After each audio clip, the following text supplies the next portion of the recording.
तो हमारी 4th पीढ़ी इस चीज़ में आई और हमको बहुत अच्छा लगता है। जब बच्चे छोटे थे तो उस तरीके से हम आके पूरा इनका साथ देते थे, करते थे, अपने घर को पूरा मैनेज करते हुए फिर हम इधर आके इनके साथ पूरा शॉप पे रहते थे। तो मैंने वही सोचा कि मुझे अपने पर्सनल बेनिफिट से ज़्यादा उठ के लोगों की सामाजिक में सोचना चाहिए, तो इसलिए मैंने इस हस्तकला को साथ जुड़ा, अपने कल्चर साथ मॉडर्नाइजेशन भी इसमें लाया था। रोने वाले रोते ही रहते हैं, काम करने वाले काम कर जाते हैं। कमी है मानते हैं, अगर कहीं ऐसे तो आज के डेट में है नहीं कमी, पर अगर आप देखते हैं कमी तो आप खुद की अपॉर्चुनिटी ढूंढिए। आज की डेट में तो हर कोई भी इंसान कोई भी काम कर सकता है। बनारस में हम बात करेंगे, अपने समय की बात करेंगे, उस समय खिलौने जो हम लोग बनाते थे और बनवाते थे, उस समय खाली बनते थे, बिकते थे, खाना पुना होता था बस। बहुत लाइफस्टाइल अच्छी नहीं हुआ करते। काम बढ़ाया, काफ़ी चीज़ लाए बनारस, इसमें क्रिसमस सेट बनाया, कुछ हैंगिंग बनाया, भगवान मूर्तियाँ बनाई, उससे काम बढ़ा। जब लोगों की आय बढ़ी, हमारी भी आय बढ़ी, तो हम लोग को इसमें लगा कि और काम और बढ़ाना चाहिए। करते करते तो आज के समय में बात करेंगे तो आज तो बहुत बेहतर है पहले से।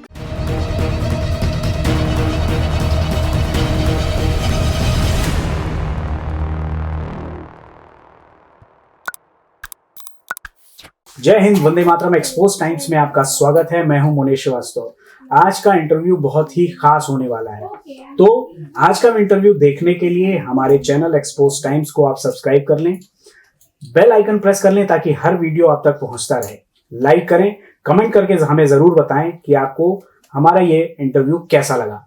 आज हम बात करने वाले हैं बनारस के एक ऐसे व्यापार के बारे में जो बहुत पुराना है। वो व्यापार पूरी दुनिया में जाना जाता है, पहचाना जाता है, लेकिन कुछ समय पहले तक वो व्यापार एड़ियों पे आ गया था। उसे अपनी छवि बनाने के लिए बड़ी ही जद्दोजहद करनी पड़ रही थी, लेकिन पिछले कुछ सालों में जो भी प्रयास हुए हैं सरकार द्वारा, लोगों की समझ द्वारा, उसने उस व्यापार को पूरी दुनिया तक पहुंचाया है।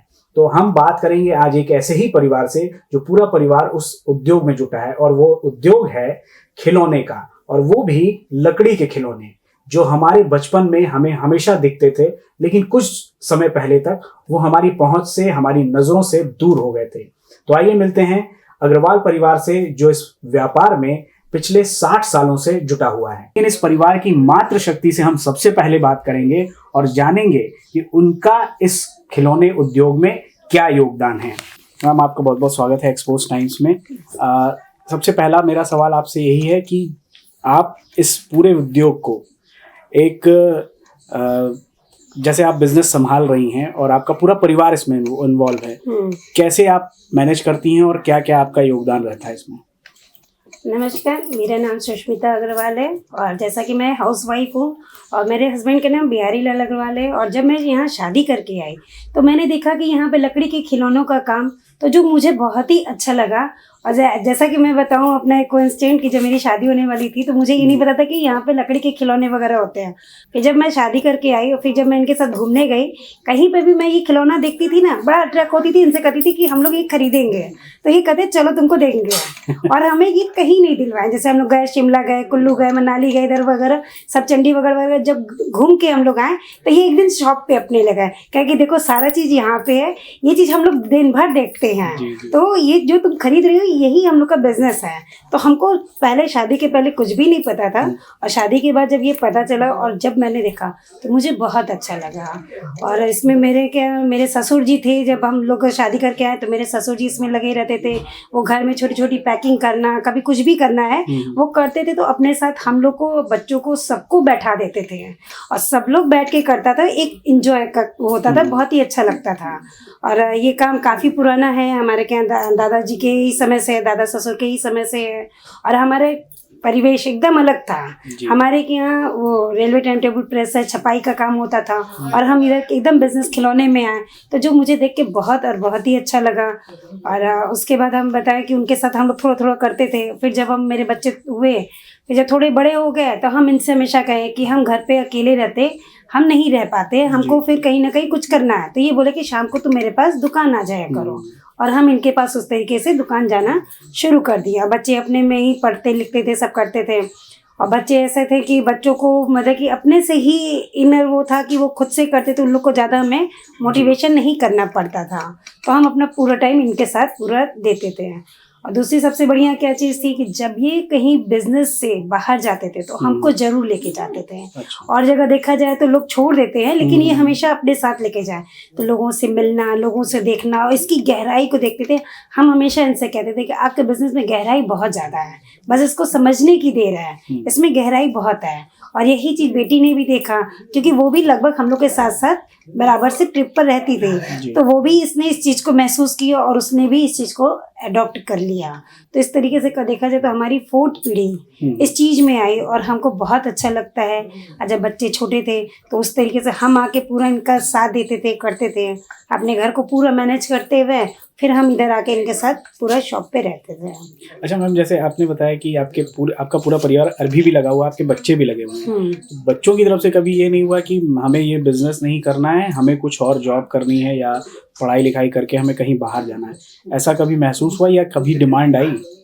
नहीं, ये तो हमने उल्टा बेटी से कहा कि बेटा एक तुम अपना सेटअप तैयार कर लो फिर इसमें आओ। पापा के इसमें तो बहुत ज़्यादा दम है, ये तो एकदम गहरा कुआं है, जितना अंदर आती जाओगी इसमें तुमको बहुत चीज़ मिलेगा। तो बेटी का शुरू से इंटरेस्ट इसमें ही था। फिर जब वो गई बाहर, वो पढ़ने के लिए 3 साल के लिए गई थी ग्रेजुएशन करने दिल्ली, तो वो दिल्ली में पापा का आते हुए देखती थी, पापा जाते थे तो पापा के साथ उनके लोगों व्यापारियों से मिलती थी, तो उसका इंटरेस्ट उसमें बढ़ता गया और वो इसमें शुरू से आ गए। उसको कभी ये नहीं हुआ कि नहीं हमें ये नहीं करना है, बच्चों में शुरू से इनबिल्ड रहा कि वो अपने ही बिजनेस को अट्रैक्ट हुए और इधर ही आए हैं। और आपके जो बेटे हैं वो? बेटा भी है, अभी पढ़ाई पूरा फोकस है, वो पढ़ाई के साथ साथ इस बिजनेस को भी मैनेज करता रहता है। सुष्मिता जी, आपका बहुत बहुत धन्यवाद। अब हम आपके बेटे जो आपकी इस लेगेसी को आगे बढ़ाएंगे उनसे बात करेंगे। तो आइए दोस्तों, अब मिलते हैं सुष्मिता जी के उन पुत्र से जिन्होंने इस लेगेसी को बढ़ाने के लिए अपना कदम बढ़ा दिया है। तो अब हम बात करेंगे खिलौने उद्योग की लेगेसी को आगे बढ़ा रहे हैं सार्थक, और ये वो प्रयास है जो बनारस का जो खिलौना उद्योग है, पहले उसके बारे में थोड़ा सा मैं बताना चाहूँगा कि ये खिलौना उद्योग बहुत पुराना है, काफ़ी समय पुराना है और अभी भी ये पूरी तरीके से जीवंत हो उठा है और इसकी डिमांड पूरी दुनिया में है। और इसे अपनी सार्थकता से आगे बढ़ाने वाले उनके सुपुत्र यानी सुष्मिता जी के सुपुत्र सार्थक आज हमारे साथ आ चुके हैं। तो सार्थक जी, आपका बहुत बहुत स्वागत है। और मेरा आपसे सवाल सीधा सा है कि आज का जो युवा है, आप भी बिल्कुल यंग हैं और अभी आप एजुकेशन में ही हैं, आपको क्यों लगा कि इस बिज़नेस को ही आगे बढ़ाना चाहिए? और जो दुनिया की बड़ी बड़ी नौकरियां हैं और बड़े बड़े पैकेज के पे लोग जाने की इच्छा रखते हैं, आपने वो सारी चीज़ें किनारे की और फिर आप अपनी लेगेसी के लिए क्यों आ गए? जो ये हस्तकला काम है, ये मेरे ग्रेट ग्रैंडफादर ने शुरू किया था 60 साल पहले जी। तो ये हम लोग की फैमिली में लेगेसी है कि नेक्स्ट एक से एक जनरेशन के बाद ये पास ऑन हो रही है जी। तो उसी को मैंने लेगेसी को अपनाया। और बात जहाँ कहती है बड़े बड़े पैकेजेस कॉर्पोरेट वर्ल्ड में जाने की, ये चीज़, ये हस्तकला, ये पर्सनल बेनिफिट ज़्यादा जितना आप सोसाइटी को दे सकते हैं, भले वो आपके कल्चर हो गया और यहाँ पे जो सामाजिक लोग हम लोग साथ जो जुड़े हुए आर्टिजन्स है उसको आप लोग कितना दे सकते हैं। तो मैंने वही सोचा कि मुझे अपने पर्सनल बेनिफिट से ज़्यादा उठ के लोगों के सामाजिक में ज़्यादा सोचना चाहिए। तो इसलिए मैंने इस हस्तकला को साथ जुड़ा, अपने कल्चर साथ मॉडर्नाइजेशन भी इसमें लाया था। अच्छा, अभी आप क्या एजुकेशन में क्या कर रहे हैं, क्या पढ़ाई कर रहे हैं? मैं साथ में तो ग्रेजुएट हो रहा हूँ और मैं प्रोफेशनल कोर्स भी कर रहा हूँ कि मैं अपने पढ़ाई साथ और ये बिजनेस दोनों करता हूँ। प्रोफेशनल कोर्स में सीए कर रहा हूँ। अच्छा, सीए कर रहे हैं, मतलब आप इस बिजनेस में एज अ सीए भी जुड़ जाएंगे और यस ऑफ कोर्स इसके ओनर के। तो ये जो खिलौना बनाने की प्रक्रिया है, इसे आप खुद भी सीख रहे हैं और लोगों को भी सिखा रहे हैं, ऐसा भी है या अभी आप सीखने के ही उस प्रोसेस में हैं? अभी तो फिलहाल हम लोग क्या 30 कारीगरों से ज़्यादा भी लोगों को सिखाया जा रहा है और साथ मैं भी सीखा, क्योंकि अभी मेरी ये जो कला है ये 1 साल 2 साल में नहीं आती है, इसको आपको कुछ साल आपको परिश्रम करना पड़ेगा। अभी ये कला आपके हाथ में निपुण होती है जी। मैंने उसको निपुणता थोड़ा सा प्रैक्टिस के साथ चल रही है जी।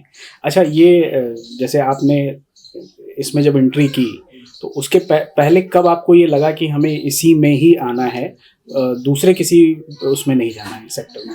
हमने मेरी इंटरेस्ट बचपन ही से है। बचपन से पापा साथ दुकान जाना, पापा साथ काम देखना, और मुझे काफ़ी ये अच्छा भी लगता था कि नए नए लोगों से भी मिलना होता है। काफ़ी बाहर से, विदेशों से लोगों से भी मुलाकात होती है, तो ये वहाँ के कल्चर और यहाँ के कल्चर दोनों जाने मिलता है। ये जस्ट लाइक कि आपको बाहर की दुनिया का वो मिल रहा है, शोकेस मिल रहा है, इसीलिए मैं। अच्छा, एक चीज़ और बताइएगा, आपके फ्रेंड सर्किल होगी, वो आपके इस खिलौने उद्योग को और या जो लकड़ी का जो खिलौना है उसको कैसे देखते हैं? जैसे आज टॉयज जो हैं फाइबर्स के, प्लास्टिक्स के बहुत ज़्यादा प्रचलन में हैं, वो आपका जो फ्रेंड सर्किल है वो इसे कैसे देखता है? मेरे दोस्त साथ जैसे नॉर्मल लोग जो देखते हैं, उनको ये कला के बारे में, बनारस जो बहुत पुरानी है उनके बारे में अवेयर नहीं है। वो भी बोलते हैं काफ़ी अच्छा काम है, लेकिन मुझे पता नहीं था कि सब भी काम बनारस में होता है। जी। तो जब उन्होंने मेरे साथ जुड़ा, मेरे काम को देखा कि काफ़ी अच्छा काम है, तो उन लोगों ने मुझे प्रोत्साहित किया, तुम्हें भी ये काम करना चाहिए, अच्छा है। और उन लोग का ये है कि उन्होंने कि ये नई चीज़ देखा कि लोग देखते हैं बनारस में साड़ी फेमस है, पान फेमस है, लेकिन अब मोदी जी साथ मिलके और योगी जी साथ मिलके बनारस के लकड़ी के हाथ के खिलौने भी फेमस हो रहे हैं। जी। अच्छा, आप इस बिजनेस को क्या ऑनलाइन भी आप कर रहे हैं या करना चाहते हैं? हम लोग का भी ऑनलाइन हो रहा है, हम लोग का ऑनलाइन ऑफलाइन दोनों होता है। जी। चलिए, बहुत बहुत धन्यवाद, आपसे मिलके बड़ा अच्छा लगा कि जो हमारा यूथ है वो अपनी लेगेसी को लेके आगे बढ़ रहा है। तो अब इनके बाद हमारे साथ आएंगे इस खिलौने के व्यापार में जुड़ी आपकी बहन शुभी अग्रवाल जी, जो इस पूरे बिजनेस को अपने एक नए माइंडसेट के साथ आगे बढ़ा रही हैं। आइए शुभी जी, आपका स्वागत है एक्सपोज टाइम्स में। और हमारे साथ अब आ चुकी हैं शुभी अग्रवाल, जो इस लकड़ी उद्योग को, लकड़ी के खिलौने उद्योग को आगे बढ़ा रही हैं अपनी नई सोच के साथ और युवा सोच के साथ। शुभी जी, सबसे पहले मुझे ये बताइएगा कि आपको क्यों इंटरेस्ट हुआ, कब इंटरेस्ट हुआ, और आपने पढ़ाई अपनी कंप्लीट करने के बाद कैसे इसमें कदम रखा?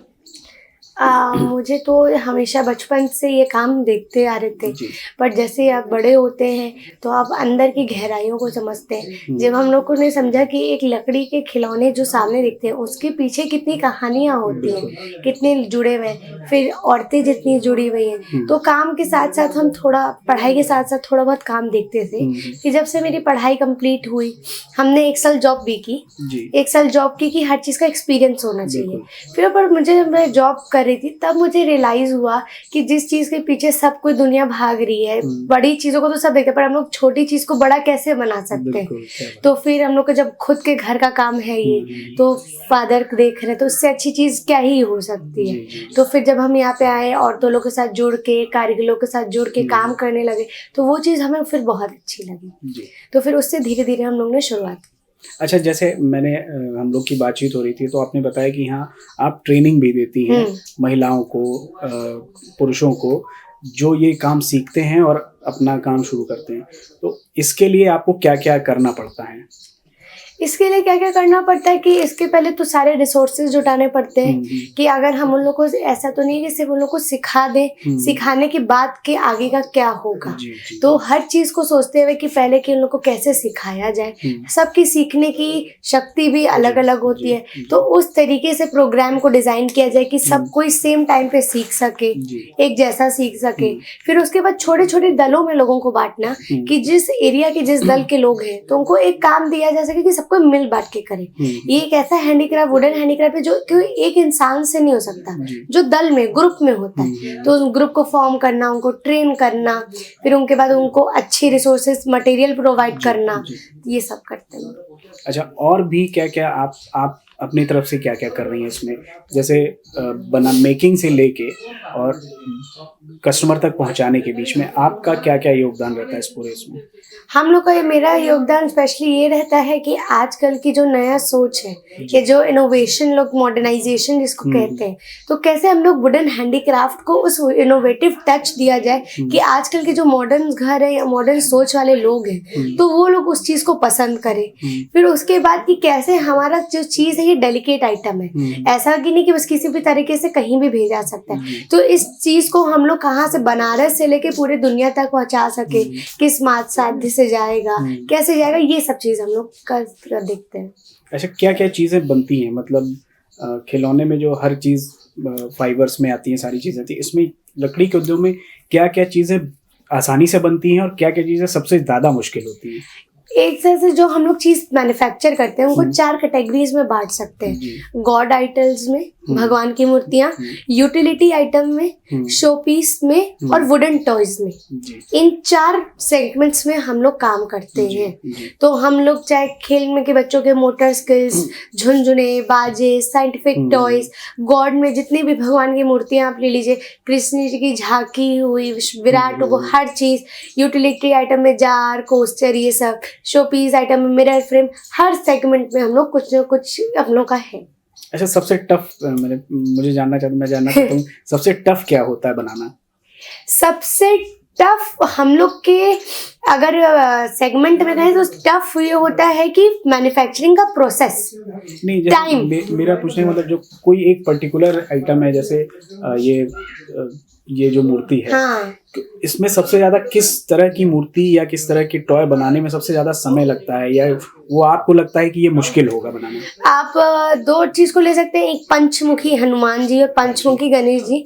वो बन तो जाते हैं पर उनकी रंगाई में बहुत समय लगता है और मोर देन 50 कलर्स यूज होते हैं। तो उस कलर्स कॉम्बिनेशन को हमेशा वैसे निकालना करना, उसमें कठिनाई होती है। और आप लोग ने एक फिशरमैन टॉय अभी आप लोग ने जो देखा था, वो दिखता तो बहुत छोटा सा है पर उसके प्रोसेस में 1 महीना लग जाता है। उसमें इतने छोटे छोटे चीजें, वो सबसे कहते हैं ना, सबसे छोटा सबसे खोटा वो चीज है, वो टॉय है। हमारी शुभकामनाएं हैं आपको कि आप अपने इस लेगेसी को इसी तरीके से दुनिया की सबसे ऊंचाई पे पहुंचा सकें, और मुझे लगता है कि ये चीज़ आप बखूबी कर भी रही हैं। नहीं, बहुत बहुत धन्यवाद आप लोग का, हम लोग से ऐसे बातचीत करने के लिए, हम लोग के हर सुख में आप लोग का साथ में, बहुत बहुत धन्यवाद। अच्छा, एक आखिरी सवाल चलते चलाते मैं आपसे जानना चाहता हूँ कि आज रोजगार की बहुत बात हो रही है और आप एक स्वरोजगार से जुड़ी हुई हैं और उसको बखूबी कर रही हैं। इस बारे में आप क्या कहेंगी? जो रोजगार का रोना रोया जाता है, उसे आप कैसे देखती हैं? उसको जैसे बोला जाए कि रोना तो है ही, अब रोने वाले रोते ही रहते हैं, काम करने वाले काम कर जाते हैं। कमी है मानते हैं, अगर कहीं ऐसे तो आज के डेट में है नहीं कमी, पर अगर आप देखते हैं कमी तो आप खुद की अपॉर्चुनिटी ढूंढिए। आज के डेट में तो हर कोई भी इंसान कोई भी काम कर सकता है, ये नहीं हो कि काम नहीं है, तो काम बस आपको करने आना चाहिए। तो जो रोजगार चाह रहे हैं वो अपने आप को या तो ऐसा स्किल्ड बनाए कि उनके पास रोजगार उनको मिले, या जो नहीं है तो वो स्वरोजगार की तरफ आए। जो स्वरोजगार है वो लोग मेहनत करे, काम करे तो अच्छा ही है। बहुत धन्यवाद आपका शुभी जी। तो हमने बात की उस युवा व्यक्तित्व से जो कई दशक पुराने एक व्यापार को लेके आगे बढ़ रही हैं और लगातार आगे बढ़ रही हैं। तो अब हम आपको मिलवाएंगे इस परिवार के मुखिया से, इस व्यापार के मुखिया से। तो दोस्तों, हमारे बीच आ चुके हैं बिहारी लाल अग्रवाल जी। आप अग्रवाल टॉयज एम्पोरियम के अधिष्ठाता हैं और पिछले जब से आपने होश संभाला है तब से आप इसी व्यापार को करते चले आ रहे हैं। तो आइए हम बात करते हैं अग्रवाल जी से। बिहारी लाल जी, आप इस बिजनेस में कब आए और कैसे आए? 1985 में हमने हाई स्कूल किया था जी।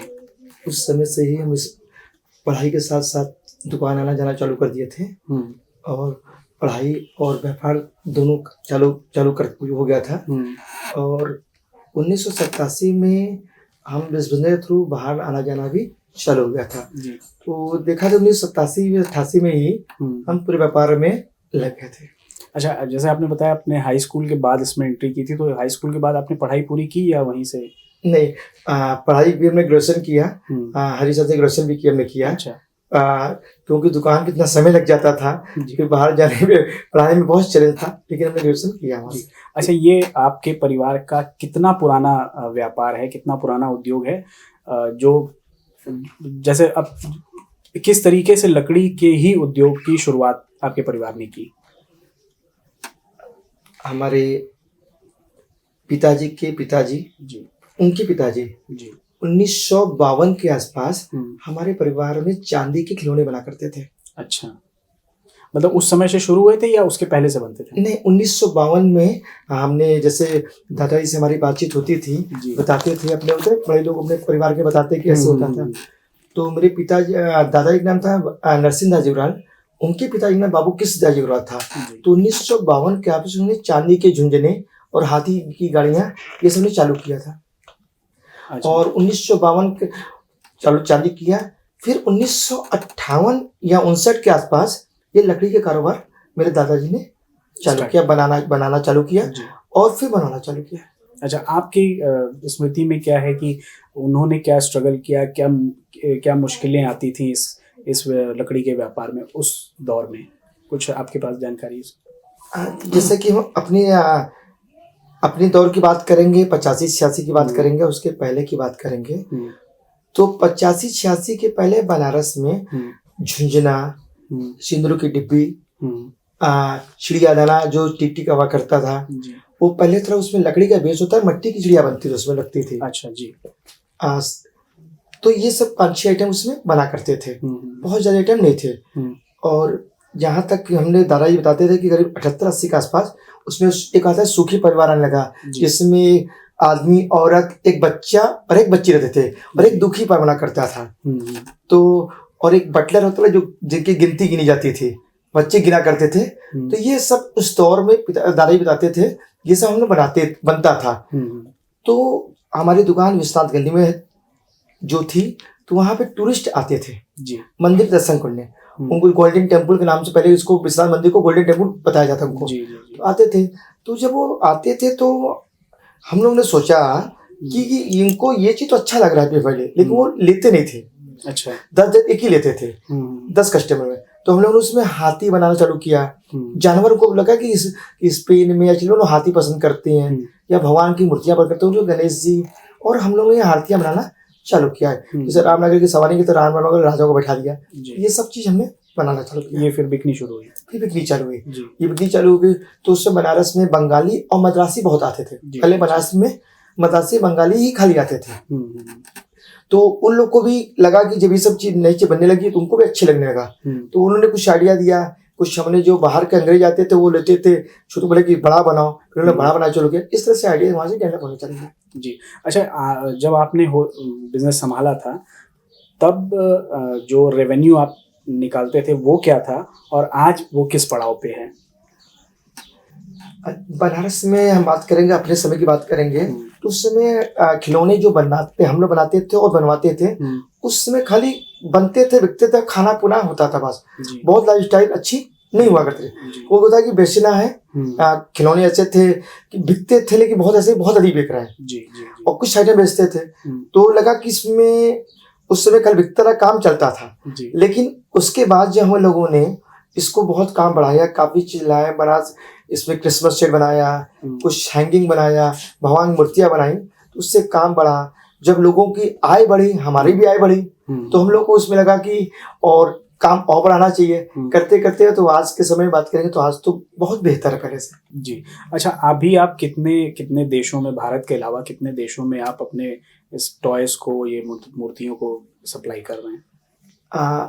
हम बताएंगे 90, 92, 95 दशक में हमारे पास फ्रांस के कस्टमर, बास्तिया में, फ्रांस के बास्तिया सिटी में, और जापान में हमारा माल जाता था, और एक तो कस्टमर अमेरिका का थे। बहुत 3-4 कस्टमर हम लोग काम करते थे। बाद में हमारे पास एक नॉर्वे का कस्टमर आए। फिर उसके बाद हमने तमाम और भी देशों में इसके बारे में ईमेल के द्वारा, पहले तो ईमेल चलता था, उससे फोटो भेजना चालू किया, बात करना चालू किया, तो और भी काफी देशों में हमारा माल जाना चालू किया। अच्छा, आजकल जो व्यापार को लेके, घरेलू व्यापार को लेके सरकार भी बहुत ज्यादा जागरूक है और जागरूक कर रही है लोगों को, इसका कितना फायदा हुआ है आपको? आपने बहुत अच्छी बात पूछा। जैसे कि हमारे यहाँ काम होता था, लेकिन कुछ लिमिटेड लोगों से होता था। और ये हम लोग की सोच भी है, और लोग सोचते कि जो इस परिवार को जो काम कर रहे हैं वही कर सकते हैं, नए लोग नहीं कर सकते। ये सोच कारीगरों में थी और हमारे संग भी चलती थी। लेकिन हम लोग पास ऑर्डर आते थे, हम माल दे नहीं पाते थे। तो हम लोगों ने बात करूंगा करीब आपको 2005 के आसपास होगी, काफ़ी ऑर्डर हम लोग पूरे नहीं कर पाए। तो हमने दिमाग लगाया कि अगर हम नए लोगों को इस काम के बारे में बात नहीं सिखाएंगे तो हम व्यापार नहीं कर पाएंगे। उस समय से हमने जो कारीगर काम करते हैं, जो हम लोग पेंटिंग हम खुद करते हैं, हमने लोगों को बनाना चालू किया।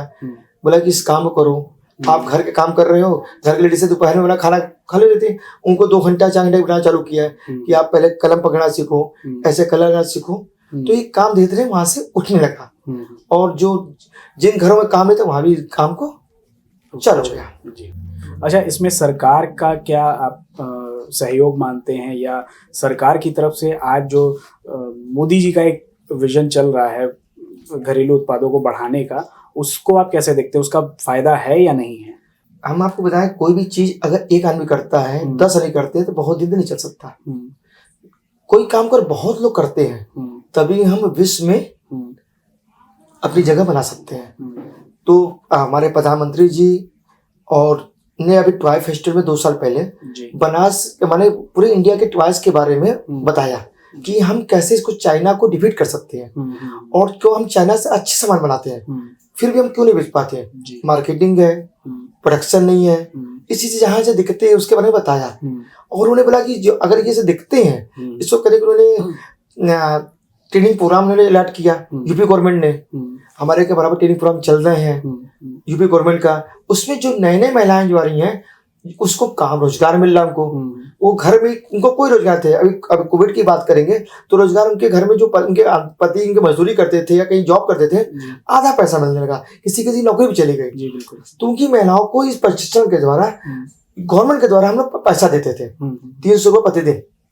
हम लोग 50-50 दिन का ट्रेनिंग चलाते थे तो उससे 300 रुपये देते थे। साथ में हम लोगों ने बोला कि आप जो काम सीखना चाहता है उसका सब मेहनत करेंगे, आपको सिखाएंगे।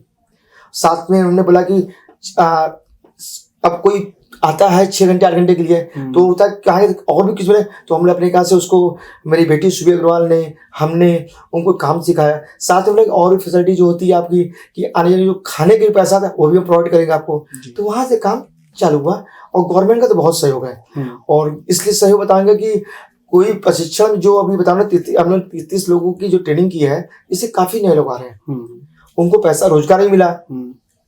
जी। तो हमारे जो यहाँ के उद्योग विभाग के वीरेंद्र सर जी हैं, उमेश सर जी हैं, अब्दुल्ला जी हैं, उनका बहुत सहयोग है इस काम में। वो हमेशा इस ट्रेनिंग के बारे में प्रमोट करते रहते हैं कि आपको भी अग्रवाल जी कोई भी ट्रेनिंग लेना हम आपको देने को तैयार हैं, बस लोगों को रोजगार मिलना चाहिए। तो काफी रोजगार में लोगों को मिला। अभी आपके यहाँ कितने लोग काम कर रहे हैं, कितने मजदूर या जो कारीगर हैं? हमारे क्या जो भी काम करें हम किसी को, जैसे कि हमारे 2 चीज सेक्शन चलता है। एक लोगों को काम सिखा रहे हैं इसको ट्रेनिंग पूरा बोलते हैं। ये गवर्नमेंट का चलता है, इसके पहले हमारा पर्सनल चलता था। जो हमारा पर्सनल चलता था तो उसमें हम 150 रुपये रोज देते थे और नाश्ता पानी देते थे सिखाने का। अच्छा। उनको 150 रुपये थे। अभी गवर्नमेंट का जो प्रोग्राम है तो गवर्नमेंट 300 प्रतिदिन दे रही है, वो उनको गवर्नमेंट दे रही है जी। उनको 50 दिन बाद पैसा दे रही है। तो ये हुआ। और एक सेक्टर है जो इस काम को करते चले आ रहे हैं। तो एक वर्ग वो है। उस वर्ग में क्या होता है, उस वर्ग में जो उनकी नई जनरेशन है तो उनके बच्चे बहुत से मोटिवेट नहीं हो रहे थे। वो कोई एटीएम में नौकरी करने चले गए थे, कोई जॉब करना चाह रहे थे। तो एटीएम में भी कोई 8,000 7,000 10,000 रुपए और जॉब में बहुत ज़्यादा पैसा नहीं था। बट क्या है कि उनको पैसा, उनको ये लगता है कि जॉब करें पैसा मेरे जीवन में आएगा। तो हमने वहाँ से ये बात पकड़ा। तो कारीगरों से हमने बात किया जो मेन उनके पिताजी हैं कि बच्चे आप क्या काम इसलिए करना चाह रहे हैं क्योंकि आप उनको पैसा सब खाना पीना सब दे रहे हो, उनको जेब खर्चे देना पड़ेगा। आप उनको 100 रुपये 150 बांधो कि आप दो इसको पैसे को आप खर्चे मत करो, रखो, जैसे करते रहो। इस तरह का हमने उनके घर में जाकर मोटिवेट किया। तो जितने जॉब करने वाले थे सबको धीरे धीरे वापस लाया उन्होंने। और उन्होंने बोला कि बेटे काम करें, आप बेटे के घर में काम करते तो आपको 4 से 500 दिन की एक्स्ट्रा कमाई होगी। अब उसमें 100 रुपया उनको दीजिए, 150 दीजिए, तो बच्चे आपको मन लगे काम करने लगेगा। इस तरह से काम चालू हुआ। जो आपके बच्चे हैं वो इस बिजनेस में जुड़े हुए हैं, कभी आपने ये नहीं सोचा कि हम अपने बच्चों को किसी सरकारी नौकरी में या किसी बड़े पैकेज की नौकरी में भेजें?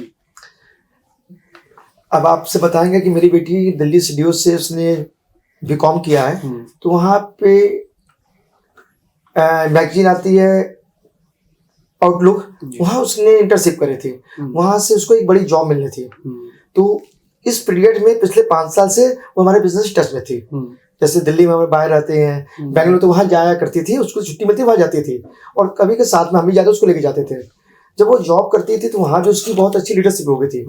तो उसने बोला पापा हम जॉब नहीं करना चाहते हैं, हम आपके व्यापार को करना चाहते हैं। तो हमने उससे क्वेश्चन बोला कि क्यों करना चाहते बेटा, यहाँ तो हम कर ही रहे हैं। नहीं, क्योंकि आपके काम में लोगों से काम करने में था बड़ा अच्छा मुझे लगता है। तो इसलिए वहां से जॉब नहीं किया और सीधे बनारस आई, और बनारस से आई तो उसने यहाँ से बेचू से एमकॉम किया, और साथ में पूरे जितने भी हमारा इस बिजनेस में एक्सपोर्ट का हो चाहे कारीगरों संग मिल के काम करती है। और बहुत बता रहा हूँ कि उसको बहुत आनंद आता है, आनंद आता है। इसलिए आता है कि इसको लगता है कि जो हम काम कर रहे हैं इससे काफी लोगों का भला हो रहा है, उसको अंदर से शांति मिलती है। बेरोजगारी भारत में बहुत ज्यादा है, इस पे आप क्या कहेंगे? या इसको यूं कह दें कि जो बेरोजगारी के नाम पे रोना रोया जाता है, उसके लिए आपका जो ये स्वरोजगार है ये प्रेरणा हो सकता है, लेकिन क्या आज का युवा इसको समझ नहीं पा रहा है या क्या हो रहा है? आप इसे कैसे देखते हैं? देखिए, बेरोजगारी की बात करेंगे तो बेरोजगारी का बहुत मतलब होता है। अगर हमें अपने बिजनेस की बात नहीं करें, अगर हमको कोई काम करना हो, हमारे कोई काम नहीं हो, तो अगर हम काम ढूंढे तो हम काम मिलेगा जी, कहीं भी जॉब मिलेगा ही। अगर हम प्रयास करेंगे तो हो सकता है मेरे मन में पैसा न मिले शुरू में, लेकिन रोजगार मिलेगा। इंडिया में ऐसा कहीं भी मिलता हो कि मैं कहीं जगह काफी लोगों को जाता हूँ जहाँ 200 लोगों का सेटअप है, 500 लोग सेटअप है। हमारी पार्टियां चेन्नई में है, उनके 700 लोग काम करते हैं। हमारी पार्टी मैसूर में है, वहाँ 150 लोग काम करते हैं। तो ऐसा है, बेरोजगारी लोग कहते हैं ऐसा बेरोजगारी है नहीं। अगर हमने बोला ज्यादा काम करना चाहे तो लोग जॉब भी कर सकते हैं, अपना काम भी कर सकते हैं। काफी ऐसे लोग हैं जो अपना खुद का काम कर रहे हैं। बिल्कुल। तो मेरे नजर में बेरोजगारी का तो हम लोग बचपन सुनते चले आ रहे हैं। कुछ समय के लिए हो सकती है बेरोजगारी, हो सकती है। जैसे कोविड की बात करें तो काम उसे बंद था, लेकिन ऐसे हम जब बात करें तो बेरोजगारी ऐसा नहीं है। और अब की आज के सरकार में तो कभी नहीं कर सकते, काफी काम है। सरकार कितना प्रमोट कर रही है कि आप ठेला लगाइए, खुमचा लगाइए, रोजगार दे रही है, पैसे भी दे रही है, तो बेरोजगारी का कुछ शब्द नहीं है। अच्छा, कोविड के बाद क्या असर रहा है आपके बिजनेस पे, और उसके पहले क्या बिजनेस सही था, उसके उस दौरान कैसा रहा? कोविड के बाद फर्स्ट कोविड की बात करेंगे अगर करेंगे तो हम लोग 10 से 12 दिन डिस्टर्बेंस थे कि हमारा प्रोडक्शन काम भी नहीं हो पा रहा था। हमारे पास रॉ मटेरियल होते हैं, लेकिन काम नहीं करा पाते क्योंकि लॉकडाउन लगा था। और तो हमने जब लॉकडाउन का थोड़ी छूट हुई तो हमने लोगों को काम उनके घर में बांटा। अब हुआ कि इस माल पर इसको बेचेंगे कैसे, तो हमारे जो बाहर के बायर हैं तो उनको हम उनके घर से आपके पास सबके पास इलेक्ट्रॉनिक मोबाइल हो गया, हम बोलते आप काम करो, उसकी वीडियो बना के मेरे को भेजो। वो फोटो हमने बाहर भेजा, स्पेन भेजा हमने, हमने सिंगापुर भेजा। तो हमने बोला कि आज भी कोविड में इस गरीब परिवार लोग काम कर रहे हैं, आपको माल इनको कैसे अब लेना है। तो वो बताते कि प्यारे जी आप माल बनवाइए, हम आपका माल जैसे समय अच्छा होगा हम लेंगे पूरा माल। और विश्वास मानेंगे 1 महीने के बाद क्या अच्छी तो कोविड भुला गया, सब माल बिक गया और ऑर्डर भी आने लगा। क्यों आने लगा? क्योंकि आज भी लोग भारतीयों से प्रेम करते हैं और भारतीयों की कला को भी आज लोग बहुत लोकप्रिय है। अब तो हमारे को सामान खरीदने आता है, अगर वो तो बहुत अच्छा लगता है कि ऐसे हाथ से बना हुआ है, जहाज की पेंटिंग है, और वो जब दिखता है कि पूरा परिवार काम कर रहा है तो उसको वहां बेचने की कोशिश करता है। बहुत बहुत धन्यवाद। आपने कई ऐसे सवाल थे जिनके जवाब दिए और वो उसके जवाब हमारी जनता की कई चीज़ों का उत्तर मिल गया है, तो आपका बहुत बहुत धन्यवाद। और हम आशा करते हैं और पूरी शुभकामनाएं हमारी हैं आपके लिए कि आपका ये व्यापार दिन दूनी और रात चौगनी तरक्की करे। Thank you. तो हमने बात की स्वरोजगार के उस एक ऐसे परिवार से जो लगातार 60 सालों से, जैसा कि बताया उन्होंने, 60 सालों से लगातार इस बिजनेस में जुड़े हुए हैं। उनकी आने वाली पीढ़ी भी इसमें उसी शिद्दत के साथ जुटी हुई है। तो इस तरह के लोगों से हम आपको लगातार मिलवाते रहेंगे, बात करते रहेंगे। तो ऐसे वीडियो, ऐसे इंटरव्यूज देखने के लिए हमारे चैनल को आपको सब्सक्राइब करना पड़ेगा। बेल आइकन प्रेस कर लीजिए ताकि लगातार हमारा वीडियो आप तक पहुंचता रहे। लाइक कीजिए, लोगों तक पहुंचाइए। धन्यवाद, नमस्कार, जय हिंद।